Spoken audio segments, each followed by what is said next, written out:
اگلے سال 2023 میں جب یہ پارلیمان اپنی مدت مکمل کرے گی تو ایک حقیقی معنوں میں صاف، شفاف اور ماورائے آئین مداخلت سے پاک انتخابات کے ذریعے ایک نئی اور مضبوط بنیاد ہم رکھیں گے، ہم لوگ مل کے رکھیں گے آنے والے دنوں میں، نہ صرف ایک خوشحال پاکستان کی بلکہ ایک جمہوری اور مضبوط پاکستان کی۔ میں بہت شکر گزار ہوں محترمہ وزیر اطلاعات اور مشیر کشمیر اور وزیر سرمایہ کاری بھی یہاں موجود ہیں۔ جو بات میں کرنا چاہتا تھا میرے کولیگز نے کر دی ہے، تو لہٰذا میں جو شاید تھوڑی سی کچھ اچھی خبریں آپ کو دینا چاہتا ہوں۔ آج کابینہ کو پہلی اچھی خبر یہ دی گئی کہ کروٹ ہائیڈرو الیکٹرک پلانٹ جو 720 میگا واٹ پر پن بجلی کا منصوبہ ہے، جو سی پیک کا منصوبہ ہے، جسے اپریل 2015 میں صدر شی جن پنگ اور وزیر اعظم محمد نواز شریف نے جس پر دستخط کیے تھے،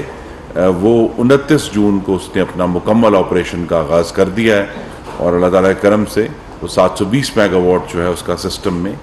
شامل ہو گیا ہے۔ اس ذمہ داری کے بعد کوئی بھی جو پروجیکٹ ہے جو اچھا چلتا ہے تو وہ میرے دل کو ٹھنڈ پہنچتی ہے۔ تو اس طرح مجھے بےحد خوشی ہے کہ ایک نیلم جیلم کا جو پروجیکٹ تھا جو ہم نے اپریل 2018 میں شروع کیا تھا، اس میں مجھے خوشی یہ ہے کہ پورے 969 میگا واٹ جو اس کی سٹیٹڈ کیپیسٹی ہے، وہ آج وہ پاکستان کے صارفین کو اور پاکستان کی صنعت کو وہ سپلائی ہو رہا ہے۔ تو کروٹ کی جو اچھی خبر تھی،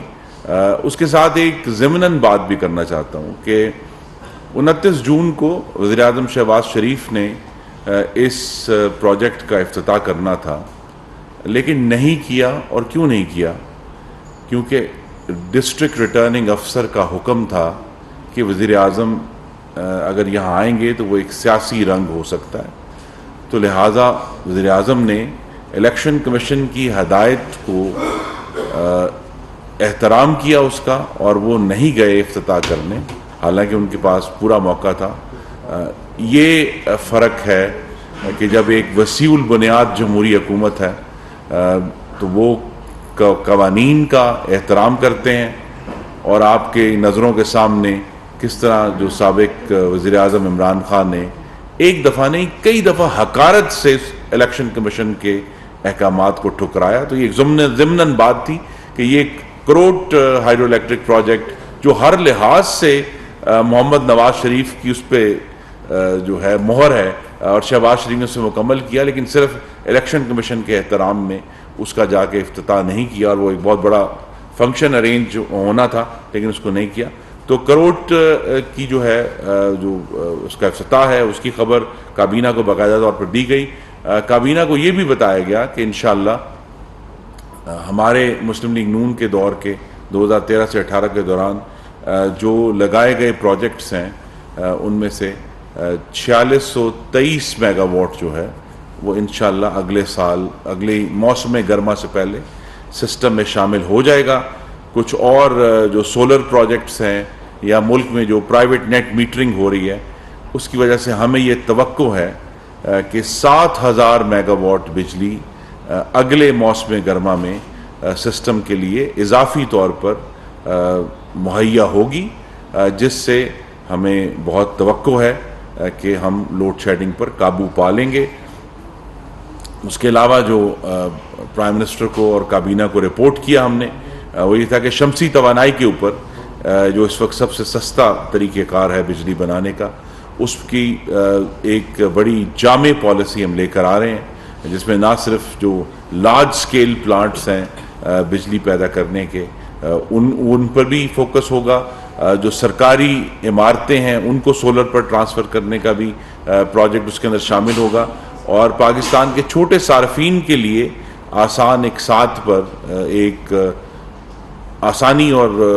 بہتری کے ساتھ سولر پروجیکٹس جو ہیں جو چھوٹے سائز کے 5 kV کے، ان کو فراہم کرنے کا بھی پلان جو ہے وہ انشاءاللہ ہم پرائم منسٹر کو اس کی پہلی بریفنگ جو جمعرات کو دیں گے، اور پھر اس کی جو تفصیلاً پالیسی ہے وہ امید ہے اگلے چند ہفتوں میں باقاعدہ طور پر جو ہے وہ اناؤنس ہو جائے گی۔ ہم نے کابینہ کو یہ بھی اچھی خبر دی، جس کا کچھ حصہ قاہرہ صاحب نے آپ کو سنا دیا ہے، کہ پچھلے 4 دن سے تربیلا میں اللہ تعالیٰ کے کرم سے پانی کا جو انفلو ہے وہ بہت بہتر ہوا ہے، پانی کی آمد بہتر ہے. تو ہمیں یہ امید ہے کہ اگلے 4 سے 5 دن میں عید آنے سے پہلے تربیلا جو ہے وہ اپنی جو فل پروڈکشن ہے تقریباً 3500 میگا واٹ وہ شروع کر دے گا، جس سے بجلی کی لوڈ شیڈنگ میں ایک نمایاں کمی آئے گی انشاءاللہ. اور ساتھ ہی ہم انہی دنوں میں یہ توقع کر رہے ہیں کہ کراچی میں جو K2 ہمارا نیوکلیئر پلانٹ ہے وہ بھی اس وقت ریفیول ہو رہا ہے، تو اس کے جو 1100 میگا واٹ ہیں وہ بھی سسٹم میں آئیں گے. تو ہم عید کے موقع پر ایک توقع کر سکتی ہے پوری قوم کہ انشاءاللہ لوڈ شیڈنگ میں بہت بڑا ریلیف ملے گا. لیکن اصل ریلیف یہی ہے کہ پاکستان کی باغ دوڑ اب ان سنجیدہ ہاتھوں میں ہے جو معاملات کو نہ صرف سمجھتے ہیں بلکہ ان کے لیے دن رات محنت کر رہے ہیں. محمد شہباز شریف اور تمام جو ہمارے اتحادی ہیں، جناب بلاول بھٹو زرداری صاحب جو اس وقت وزیر خارجہ ہیں، اختر بینگل صاحب بہت ہمارے دوست ہیں، خالد بکسی صاحب، شاہ زین بگٹی صاحب، مولانا فضل الرحمان بڑا اہم کلیدی کردار اس کولیشن میں ادا کر رہے ہیں، چودھری شجاعت حسین صاحب، سارق صاحب میرے ساتھ بیٹھے ہیں. تو یہ تمام قائدین جو ہیں یہ اس وقت سنجیدگی سے پاکستان کی بہتری کرنا چاہتے ہیں. اور صرف جو آخری بات میں نے کرنی ہے محترم حضرات، یہاں صرف معیشت کی بہتری مقصود نہیں ہے، یہاں پاکستان کی جمہوریت کو توانا بھی کرنا ہے اور پاکستان میں آئین کی عملداری قائم کرنے کے لیے یہ سارے عمائدین اکٹھے ہوئے ہیں تاکہ ہم انشاءاللہ اگلے سال تک جو محنت کریں گے ہم سب مل کر اس کا نتیجہ آپ دیکھیں گے. اللہ تعالی ہماری محنت قبول فرمائے. لیکن اگلے سال 2023 میں جب یہ پارلیمان اپنی مدت مکمل کرے گی تو ایک حقیقی معنوں میں صاف، شفاف اور ماورائے آئین مداخلت سے پاک انتخابات کے ذریعے ایک نئی اور مضبوط بنیاد ہم رکھیں گے، ہم لوگ مل کے رکھیں گے آنے والے دنوں میں، نہ صرف ایک خوشحال پاکستان کی بلکہ ایک جمہوری اور مضبوط پاکستان کی. میں بہت شکر گزار